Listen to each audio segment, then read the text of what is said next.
Praise the Lord. இதோ உலகத்தின் முடிவு நம் சகல நாட்களிலும் நான் உங்களுடைய கூட இருக்கிறேன் என்றார் என்று சொல்லி மத்திய 28:20 நாம் வாசிக்கிறோம். பிரியமானவர்களே, இந்த மாதத்தில் இந்த வசனம் என்கிறது உங்களுக்கு ஒரு மிகுந்த சந்தோஷத்தை கொடுக்கும் என்று சொல்லி நான் நம்புகிறேன்.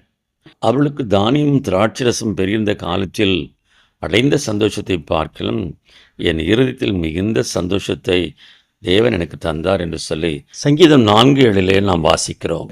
உலகத்தின் முடிவு சில நாட்களிலும் நம்மோடு கூட இருக்கிற தேவனுடைய உயர்ந்த நோக்கமே நாம் எப்போதும் சந்தோஷமாக இருக்க வேண்டும் என்று அவர் விரும்புகிறார். நம்முடைய வாழ்க்கையில் ஏற்ற தாழ்வுகள் வருகிறது. ஏற்றம் வரும்போது சந்தோஷப்படுகிறோம். தாழ்வு வரும்போது நம்ம சகித்து கொள்ள முடியாமல் போகிறது.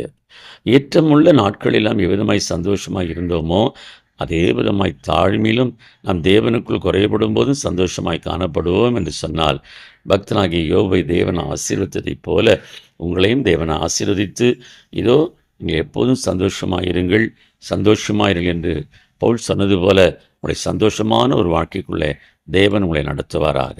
ஆமென்.